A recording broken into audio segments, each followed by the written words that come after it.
This is an example of BABFAR's latest lighted control panel. We're going to go through the operation of it and show what each indicator light does and means. In the upper left corner of the panel, we show a power light indicating that we have power. A fuse is located just to the right. Turning on the burner blower switch, we'll see an operation control light indicating that we have power to the fire eye controller, then followed by an airflow light showing that airflow has been proven. Once airflow has been proven, the controller will try to ignite the pilot after 7 seconds. The indicator light shows the condition of both the ignition and pilot valve circuits.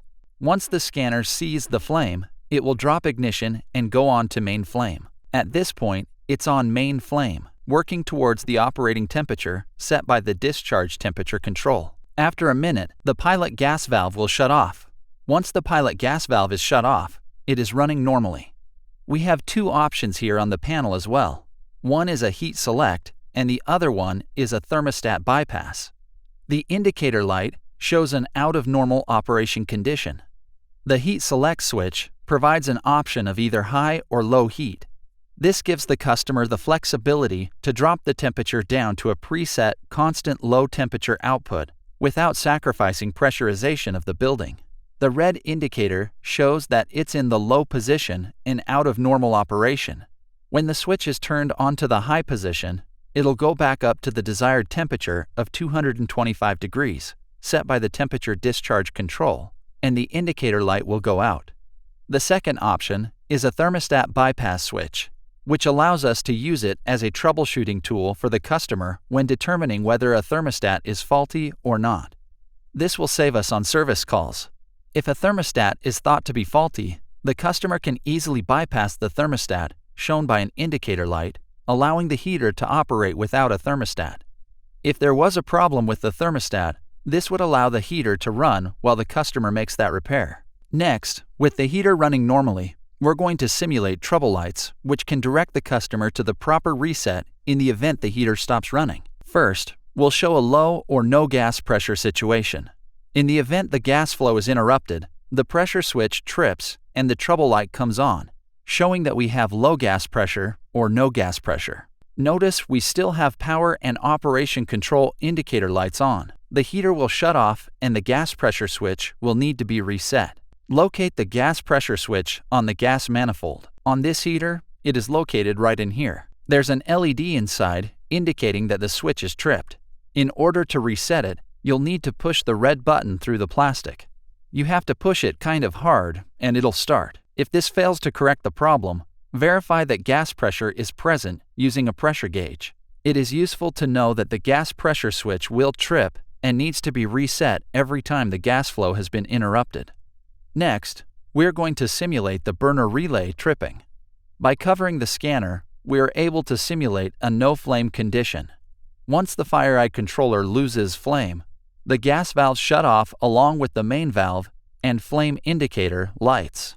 The blower continues to operate, shown by the airflow indicator, until the fire eye controller locks out, shutting the heater off completely. At this point, the burner relay trouble light comes on. In order to reset the burner control, you will need to locate the fire eye controller within the electrical cabinet. This shows it is tripped, and you can see that the alarm light is on. To reset it, we'll push this button here. At this point, the heater will go through its normal startup procedure.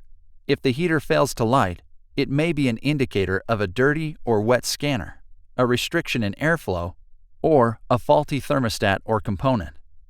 Next, we're going to simulate the motor overload being tripped. As you can see, the motor overload light came on. This condition is caused by a high amperage draw, which can be caused by low voltage, a faulty connection, or a failing motor. In order to reset it, shut the disconnect off and locate the starter within the electrical cabinet. The starter overload reset is at the bottom of the starter and needs to be pushed in. Turn the disconnect on, restoring main power, and the heater is ready to start. Lastly, we're going to simulate a high temperature trouble light on the panel. As you can see, the light came on indicating the high limit is tripped. When this happens, the heater shuts off completely. To reset it, locate the high limit switches, both the high limit on the E control and a button type switch, which will be located within the electrical cabinet. The E-control limit will look like this, with an AL flashing, as well as an audible alarm. To reset it, the RST button needs to be held for 3 seconds. The button type switch is located just above the E-control in this picture, mounted to the floor of the cabinet on this particular heater. Once reset, the heater will automatically restart. It is important to watch the heater after it starts and verify it will not overheat again, and, if so, the problem will need to be corrected before putting the heater back into service. Call the service department if this condition occurs in order to prevent accidental damage to the heater.